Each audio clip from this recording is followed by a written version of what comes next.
A very warm welcome to Monet Cafe for today's tutorial, where I will be taking the mystery hopefully out of painting clouds.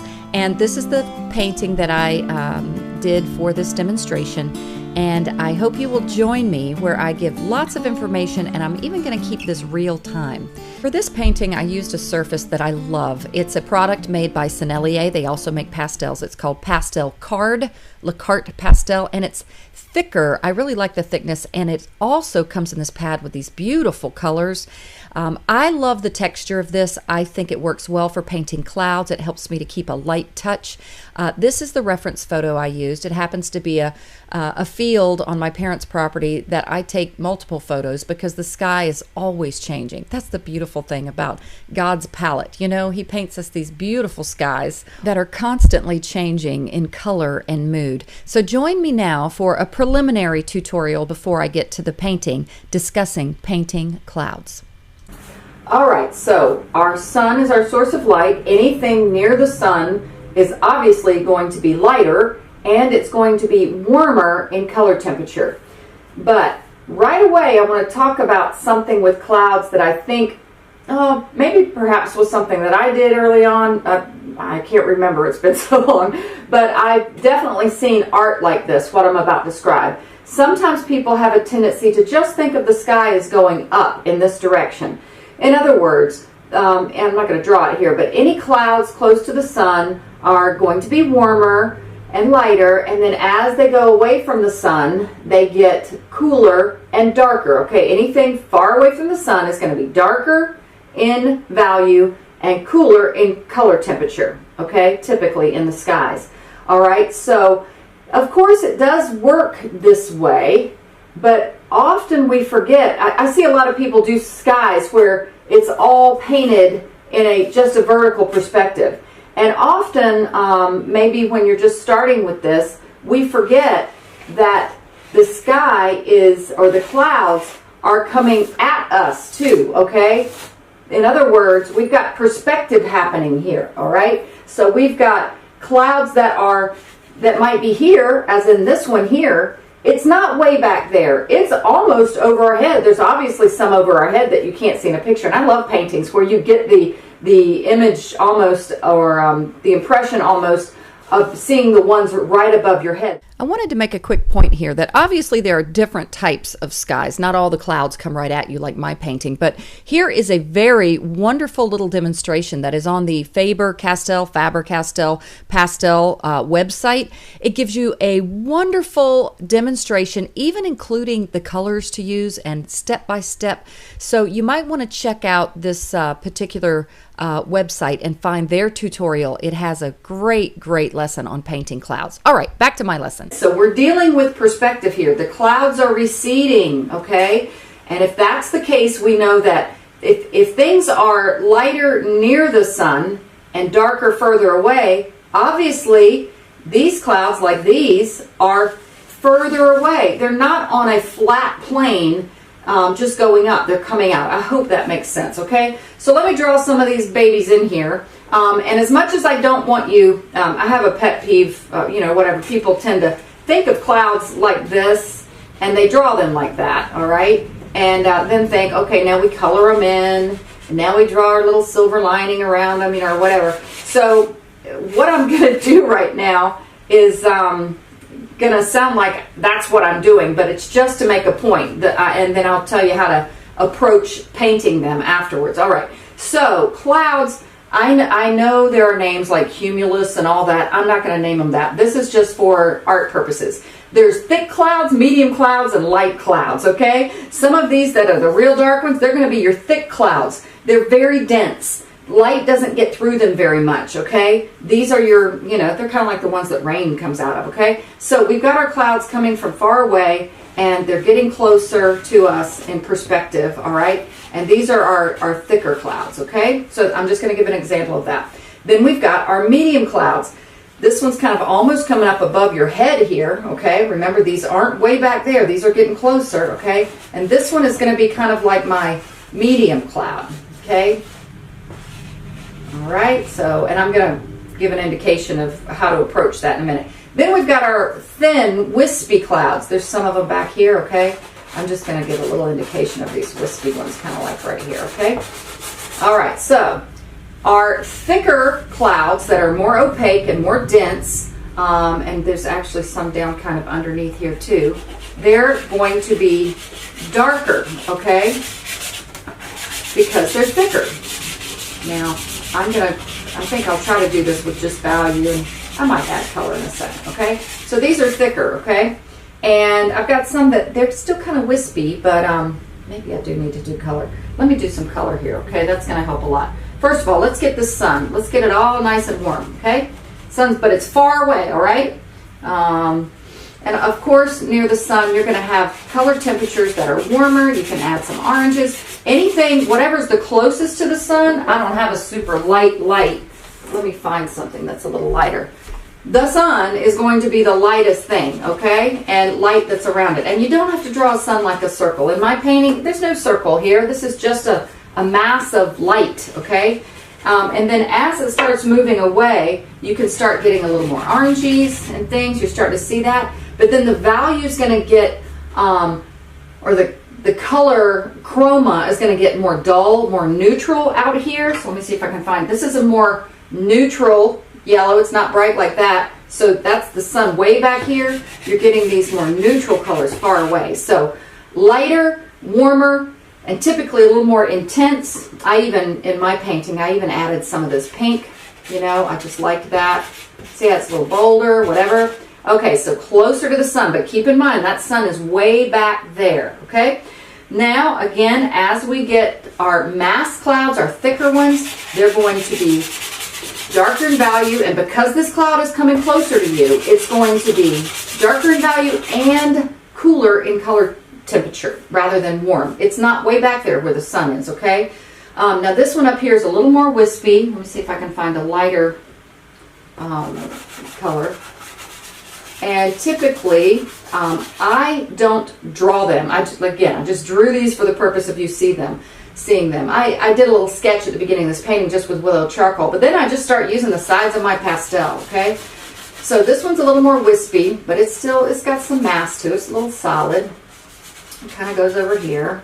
Okay, and then we've got another one. I'm going to go ahead and draw in the sky. We know the sun way back there is still illuminating the sky. That's why the sky is so bright. It's on top of these clouds. Even though it doesn't look like it, the sun way back there is still on top of these clouds. And we've got our sky, the brightness of the sky showing through. But keep in mind, the sky is working, in this case anyway, just like a lot of sky pictures do, where it's darker up towards the heavens, okay? And it's a little bit darker towards some of the clouds. So I don't have a great dark here, but it's going to be a little bit darker up in the upper heavens, up in here, okay? All right, so isn't that beautiful? Okay, so now in here is where we've got wispy clouds, kind of like right here, but they're a little warmer in color temperature. Let me see if I can find that's too, no, I need more warmth than that. I had one that worked pretty good. I think it's this one right here.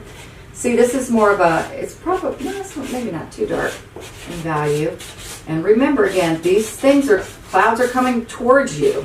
They're not just going up like a stairs or elevator.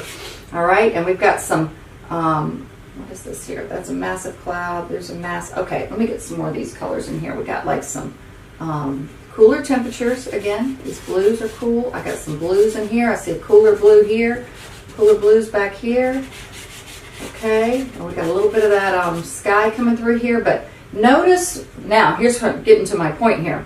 Notice, that's a little too warm there. Notice that through these clouds, where they get thin in between them, there's light from the sun way back there shining through. It's not going to be as intense. It's not going to be as warm, okay, but it's still going to have a little warmth to it, okay? Let me see if I can find a good color here.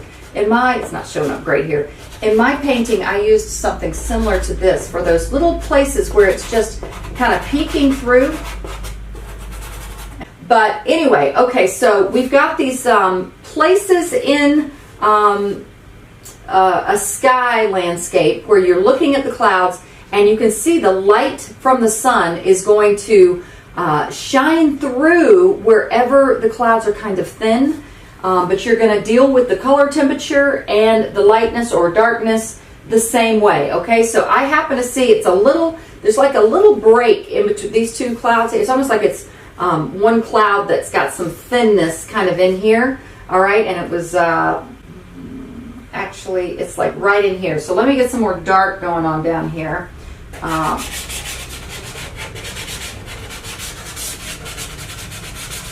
right, and we got the dark cloud down here, and I left that little break right there. And so that's where that little thinness is. So wherever that is, we might have a tendency to just get one of these lighter colors. Oh, the sun's shining through it. Let's do this. And that's too warm and it's too light, okay? So it's good to get something that is a little duller, a little more neutral. Let me see if I can find a duller neutral color that I had here for the sky. Yeah, well, I'll just use this one just for the heck of it. This one's, you know, it's a little bit more pink, but it's a little darker in value than the one that I had used before. So you're going to have the sun shining through in places like that, and you just kind of base your value and your temperature on how thick is the cloud and how close is it to the sun, okay? There's a little more warmth down in here. You know, see how this is? This is warmer because it's back there on the horizon. Now notice how cool this gets back up in here. This is cooler because these clouds are getting closer to you and they're further away from the sun, okay? So there's a mess for you right there. How about that? Now also too, I had done a, let me get it dark here just to do some trees. I had done like my tree line here, and let me get it down further here.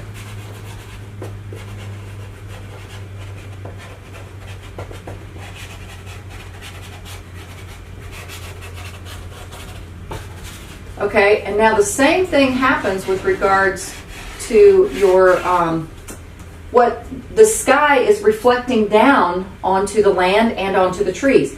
These trees real far away, obviously they're getting more sunlight way back there than these trees over here. And of course too, you're dealing with just perspective in general, how things lighten in value, how they go back, and they're darker in value, how they come forward. So you're going to get a little bit more of that reflected sunlight on those background trees. You don't see it as much in photographs, but you can kind of exaggerate it a little bit. You know, you can kind of give a little, I even did, I think, one of like maybe these kind of pinkish kind of colors back here, just to kind of make those trees look warmer and far. Now typically things cool off when they get further away, but in this case they're closer to the sun, so they got a little bit more warmth to it back there. I wanted to look like that sun's just kind of shining on some of the stuff back there. Okay, and now the same thing with your land. Let me just get a general color down here real fast. I'll just get kind of a basic medium value green. Okay, we've got our land. I kind of did my strokes perspectively to just kind of enhance that when I was painting it, kind of give you that sense of depth by bringing the clouds this way and your land this way. But the same thing, this land way far away, again, I don't see that in my photograph, but I know it's going to just look more dynamic and dramatic if I enhance that in the ground back there. This is probably a little too dark. Yeah, I need something a little bit lighter than that. This is going to be too light probably, but you'll get the idea. So I just kind of lighten up some of the land back there. Sometimes I'll make a little spot that's kind of peeking through. Okay, that is definitely too light. But there's an orange, that's better. Okay, so same thing, that's where the sun is, okay? And then you don't want to bring it all the way up here because the sun's way back there, all right? I added in the shadowy areas of the grass under these trees, these are much closer to me, some cooler purples, okay? Which kind of brought those more forward. This one's not quite so close. It's like these trees are a little closer than these trees are, okay? And then I even added, I think, some of this blue in there. Look how pretty. If you get value right, you know, you're good. So, so anyway, there's a messy cloud demo. So to recap, thicker clouds are more opaque, they're darker in value, and depending on where they are to the sun, they're going to be cooler in color temperature. Thinner, wispy clouds, or medium clouds, I should say. There's more of a medium one there. Okay, are going to be not as opaque. All right, and depending on where they are to the sun, they're either going to be warmer or cooler in color temperature. I'll use the same one for those wispy, smoky clouds. You're just barely going to use your pastel on the side for those types of clouds, okay? But main thing to keep in mind is clouds come towards you, okay? They're coming over your head. They're not way back there in the, not all of them are so far away back there. Okay, so now I'm getting carried away. I'm just going to keep on working on this.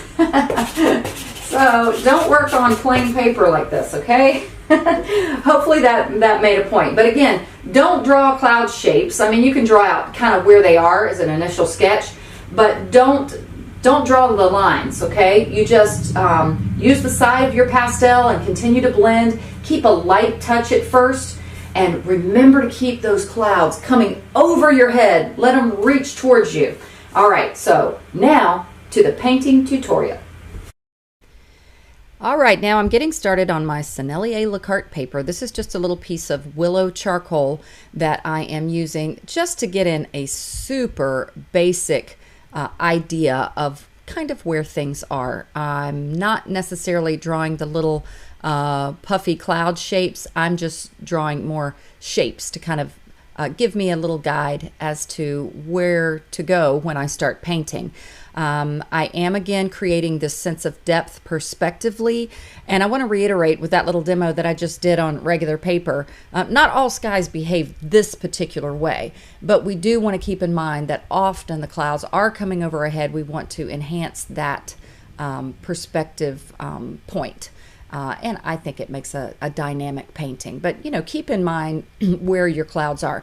Now, I am using just the side of a Terry Ludwig pastel here, and I'm going ahead and getting some warmth on the ground, but I'm going to be adding multiple colors of the same value. It's just going to create more interest. Now I'm using more like a forest green. And I'm working, as always, big shapes to small shapes. You don't start doing the detail, less detail to more detail. So all of this is really called the blocking in stage. And once again, this is real time, okay? This, other than the little sketch part I just did, the whole rest of this video is going to be real time. I'm going to try to talk a lot until I get monotonous saying the same thing over and over again. Now this I'm blocking in the tree line. The tree line is going to be the darkest thing in the painting. Now, if you notice the reference photo up there, it is dynamic, of course, and I love the light and the values, but often if you try to just totally copy your photograph, you're going to miss some of the opportunity to make a more beautiful painting. We can use our artistic license to enhance some things. So what I'm going to enhance is I'm going to take away the dullness in a little while, not right away, but I'm going to take away the kind of boring dark value of that land, you know, that's before the trees. But for right now, I'm just getting in my basic values before getting too fussy or too detailed on anything. I want to point out also that if you make the mistake of just working on one little section of your painting and getting everything just right, and you don't block it in and get your basic values in, you may have your painting end up not being very cohesive with your value and your color, but mostly your value, because a big point is that value and color is dependent upon what is around it. Okay, so if I was to keep working here, this is my point. Now I'm going to start getting in some of my lighter values. I got my darkest tree line value in there, preliminary anyway, and now I'm going to start getting in some of my lighter values, because that light is going to, the lightness or darkness of something is dependent upon what's next to it. So I hope that makes sense. Let me give you a little example here, a lesson here real quick. Now, I don't mean to wear you guys out with value, but it really is that important. What is it? It's the different shades of gray between white and black. And notice here, they've actually gotten this one numbered correctly. The higher the number, the lighter the value. Some value scales get that backwards. All right, let's take a look at this example. Now, it's pretty easy to see the two different values of these two adjoining squares. Now, in the middle of these squares, another value is placed across it. That's the same value in that middle rectangle. What happens if we kind of block the transition by putting this white square in between? Let me pause it here.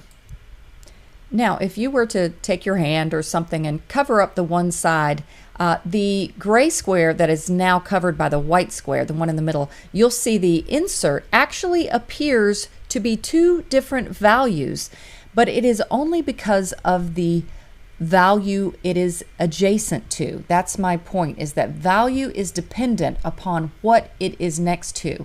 So take a look at this next example to clearly see this is the same color swatch or value swatch laid across all of the different values on the value scale. And notice how what appears to be a darker value in the lighter squares ends up looking like a lighter value in the darker squares. So back to my point about getting your values overall laid in or blocking them in along with your colors is a good idea at the start, because you may, if you get too carried away with one particular part of your painting or area, you may get your values incorrect, because again, value is dependent upon what it is next to, and so is color. But I'll share that demonstration for another lesson. Now, I will discuss exactly what I'm talking about here the more that the painting progresses. It'll be easier for you to understand when I get some of these values laid in.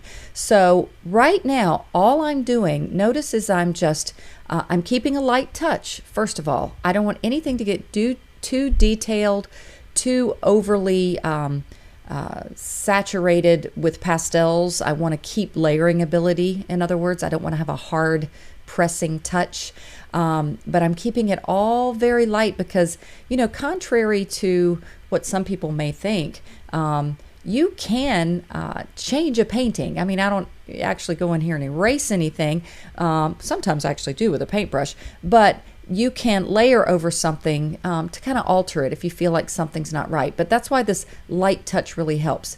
What I'm doing right now is still establishing value, color, and specifically color temperature. Again, I am looking right now at where those warmer colors are kind of peeking through, and I'm giving myself what I call color notes or pastel notes. I'm getting things down just in general.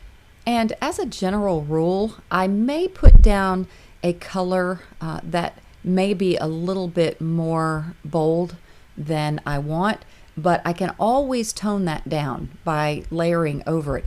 Also, I typically, especially when I get to some of those darker clouds, I typically put down a value that is darker than I want because I go back over it and soften it with another color on top. I'll talk about that in a minute too. Okay, so now here's where I'm working with a more neutral tone or pastel, because these wispy clouds, or whatever thickness of these clouds are way back there, they're far away and they are closer to the sun, but they're not directly next to the sun like some of those, and I know the sun is very, very far away. None of these clouds are super close to the sun, but they're closer than some of the other ones from our visual perspective.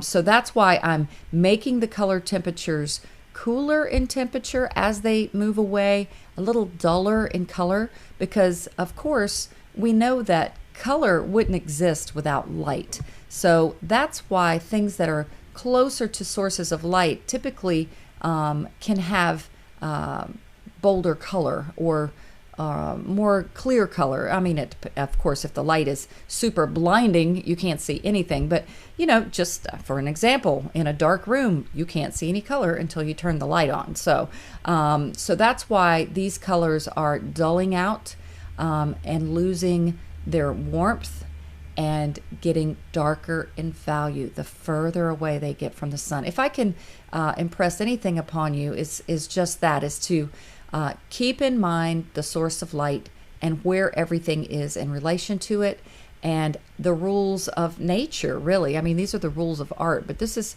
the rules, that God has established for our earth. It's just how things operate.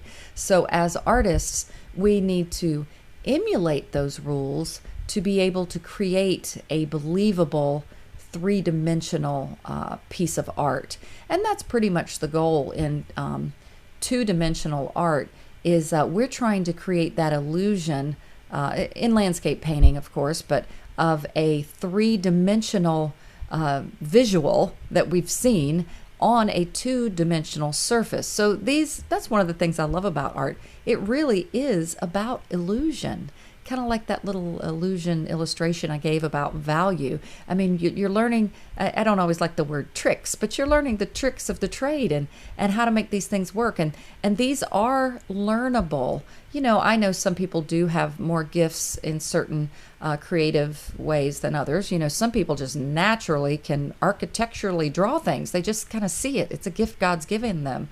But almost all of these things are learnable. If you've got a passion for art, and don't get frustrated if you don't know it right away. You're going to have a whole lot of bad paintings. I still have bad paintings that I'm like, oh, I'm throwing that one away, or I'm not going to make a video of that. So it's a lot of trial and error, but just keep trying to enjoy the journey. That's the main thing, is like, and don't feel disappointed when something doesn't come out. Feel accomplished that, wow, look what I learned from this, even if it didn't result in something that you're super pleased with. That's how everything works. It's just perseverance and keep trying. Now, see how I'm using the side of this Terry Ludwig pastel that I've broken in half, by the way. I often break them in half. They're sometimes just a little bit too long to accomplish some of the things I want to do. Now, this is an example of where I went a little bolder in color. That one's a little more neutral, far away. I got a more neutral blue because it's, further from the sun. But those bolder colors, I'm actually going to darken them up a little bit more. I'm going to dull them out as the painting progresses. While I do want some vivid color, I don't want it to look surreal. I know there's some art that does that. Sometimes my paintings actually are a little surreal with color. But for this, I wanted it to look believable. So those clouds, by the time I finish, they're not going to be that high chroma blue. They're going to be a little more grayed down than here. But do you notice how I haven't, once I've started painting here, I haven't made a cloud shape really with a line. There are no lines in this. I want to point out here too that this blue that I'm laying in, that's up in the heavens, of course it's going to be lighter in value because this is above where the clouds are, and the sun, even though it's setting, its brilliant light is still illuminating the sky. It's not as bright as a bright middle of the day sky, but it's still pretty bright. And what I'm doing is, again, I'm still getting in just color and value right now, but in time this blue sky will end up being the background for some of those really wispy clouds that are kind of far away. I don't put them in first. I put them in on top of that. Kind of like, when we do flower paintings sometimes, some of your bigger flowers you go ahead and you put in, but you put your smaller ones in the background later on top of the grasses, kind of just gently glazing over it. So it's kind of the same concept with wispy clouds that are far away. You don't really have to draw them in first. You kind of just scumble or layer them in a bit over the sky. I hope that made sense. Okay, now the sky does have different values in it as well. The background sky I'm talking about, the ones that's high up in the heaven there. It's going to have some, notice where I was working right there in between those two clouds. If you look in the reference photo, if you squint your eyes, it gets a little lighter in that area. As you get down closer to the earth, closer to where the sun is setting and not as high in the heavens. But those higher parts right there, see, I'm using a darker blue. I call it the heavenlies, okay? The Bible talks about there being three heavens, actually. The first heaven is our sky that we see. The second heaven is kind of like the outside of our atmosphere that, is where we can't see past our own atmosphere with our human eye. And the third is the sides of the north, the Bible calls it. It's the place where God resides. Of course, God is everywhere, but it is somewhere that is his spiritual dwelling place, where Christ said that I go to prepare a place for you, that where I am, you may be also. Anyway, I hope you guys don't get burnt out on. I just think, you know what, how can I not talk about our Creator when I am emulating his creation, right?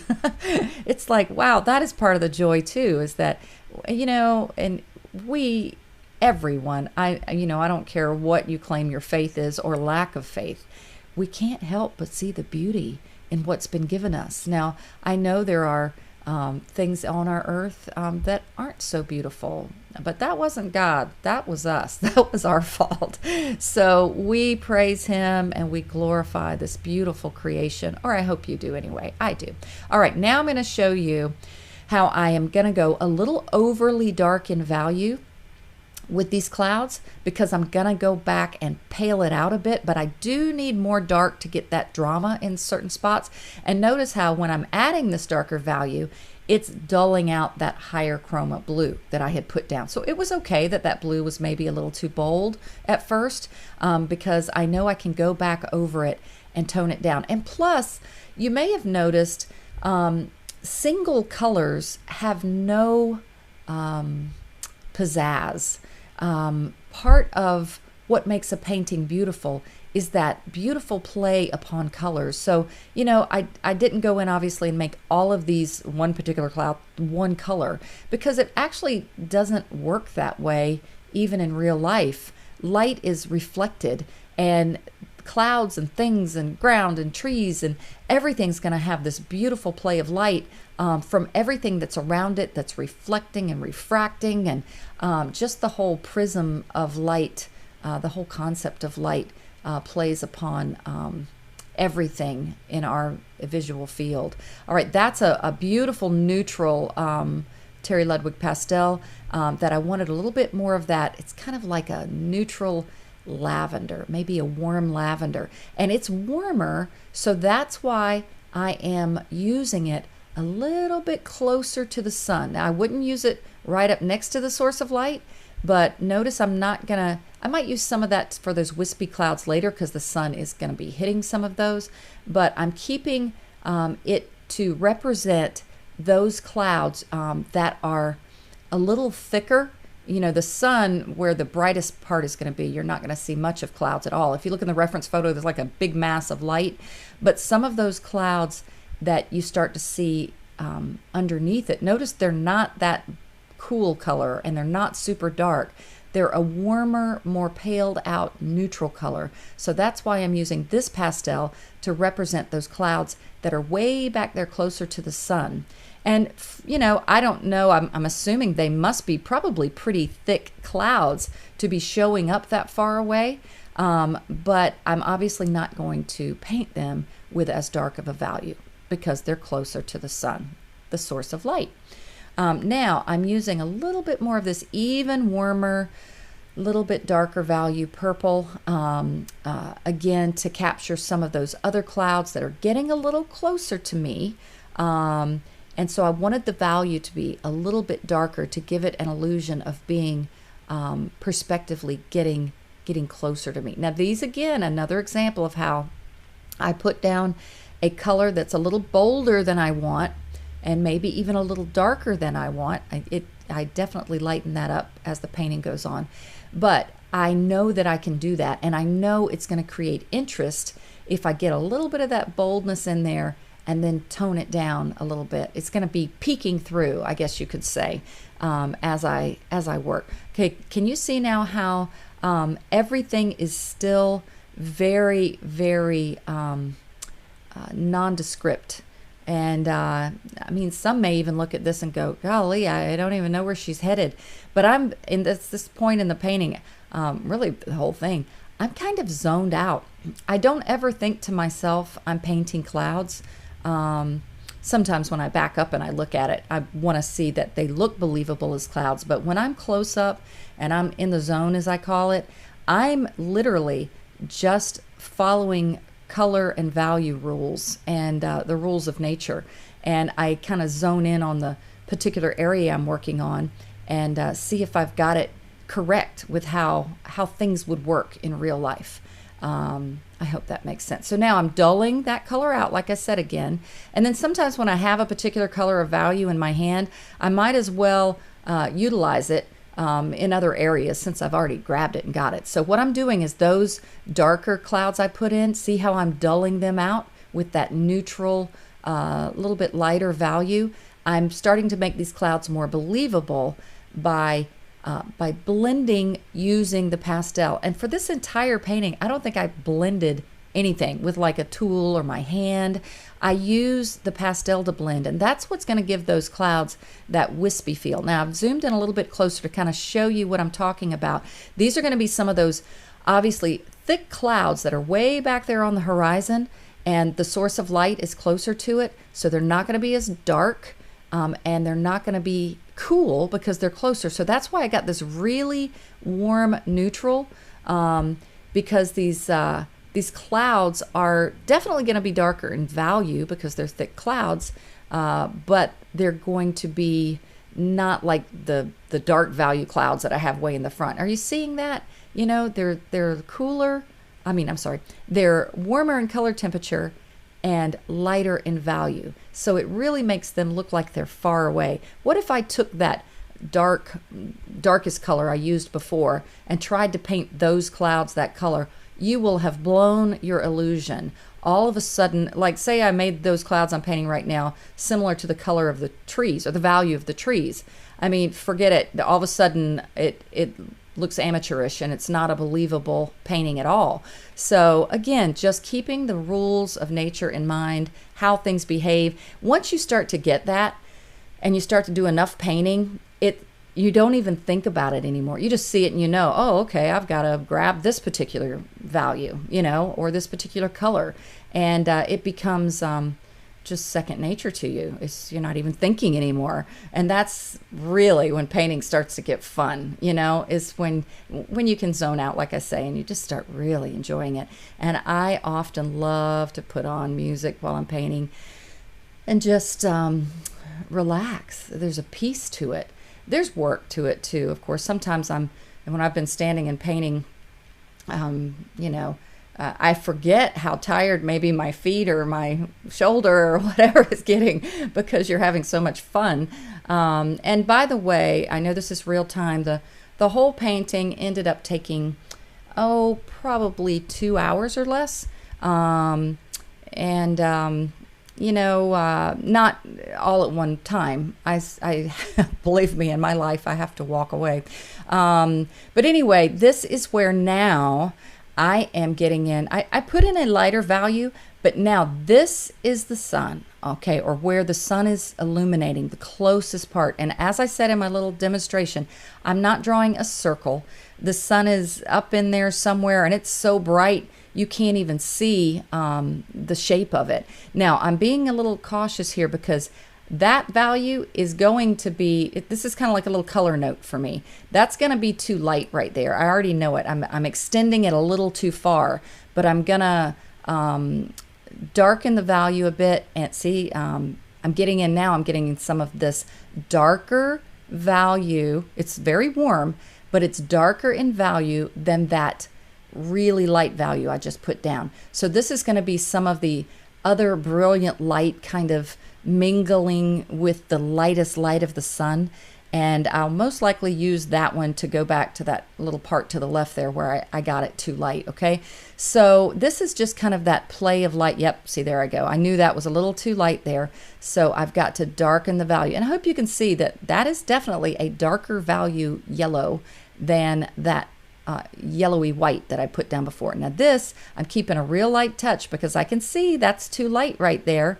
And so now I just grabbed an even darker yellow. Okay, we're getting more like a getting more red in that yellow than the previous one.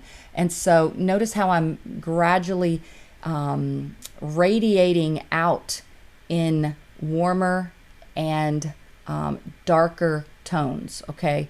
The color is continuing to stay warm, but it's getting darker in value the further I get away from the sun. And you want to keep that in mind as you work. Now, this is back to my little example that and see how I'm darkening that one too? I realize that's still a little bit too light. This is back to my little example that I did with the little illusion, little graphics that I put in there. Because right now, if you look at the reference photo and you look at the clouds that are up towards the top of the top rim of the little piece of paper cut out there's like some pinkish looking clouds at the very top that are almost over your head.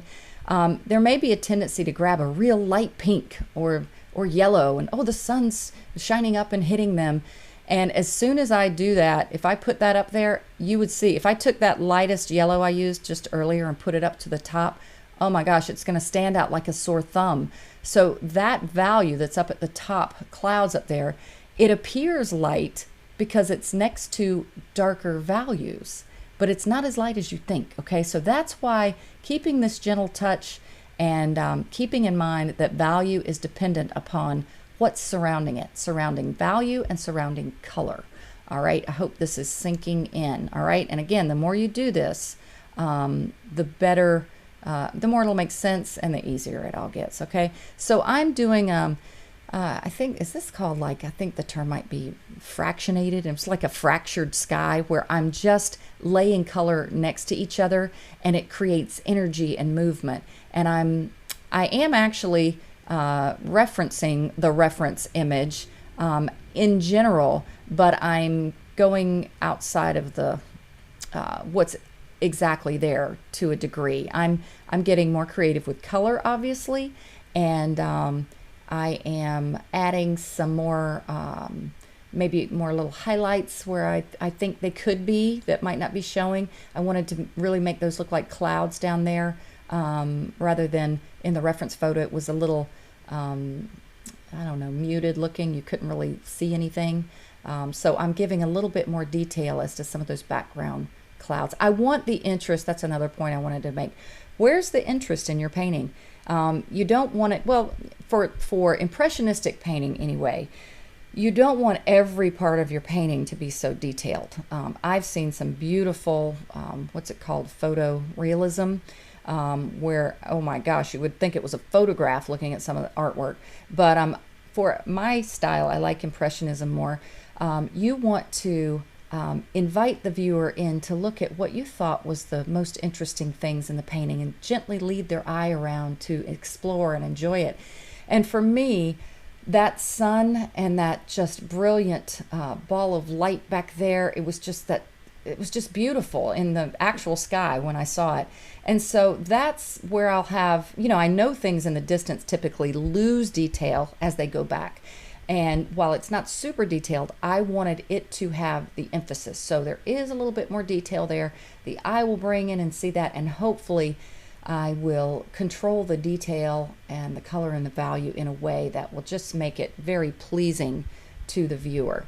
All right, I'm going to paint a little bit here, add the music, and keep in mind the things that I've talked about as I'm painting. Now for the real painting warrior here, I know a lot of you may not watch the whole video, but I know there are some of you who, that's why you're here. You're here to learn. You want to get better.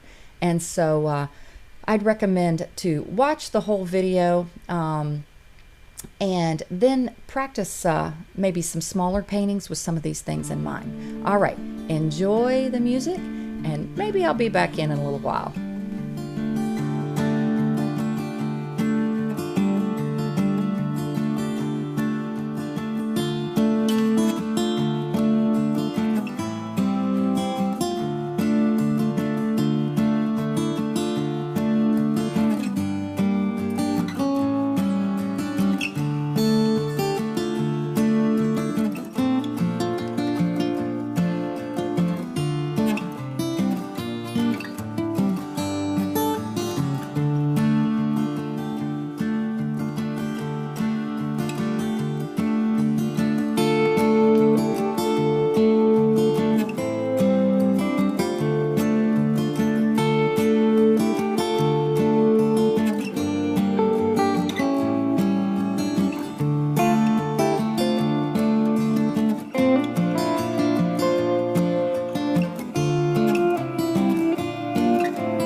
I'm zooming in here so you can get a better idea of how I am approaching this landscape, especially the far distant landscape.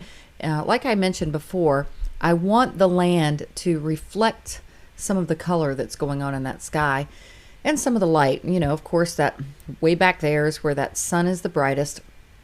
So I'm going to give the land a little bit more brightness and a little bit more color intensity. You don't want to get too crazy with this, but it will create just a little subtle interest instead of it all just being kind of a boring, monotonous landscape. So I'm adding little bits of blue. Of course, the warmer tones by those trees in the background there, by the underneath the sun, and then the colors are going to gradually cool as they get closer to me. For example, I'm adding purples in the shadows here of these trees rather than oranges, because you know they're further from the sun and they're more in the shadow. Same thing with the other side. So anyway, that's in general my approach to the grassy part of the landscape. So I'm finishing this up, and I really hope and pray that you learned something and that you'll try some of these techniques and that you'll get outside, enjoy the beauty of the sky. And I hope you'll come back and visit Monet Cafe and enjoy your own little virtual art studio from the convenience of your home. So blessings in art and in life, and of course, happy painting.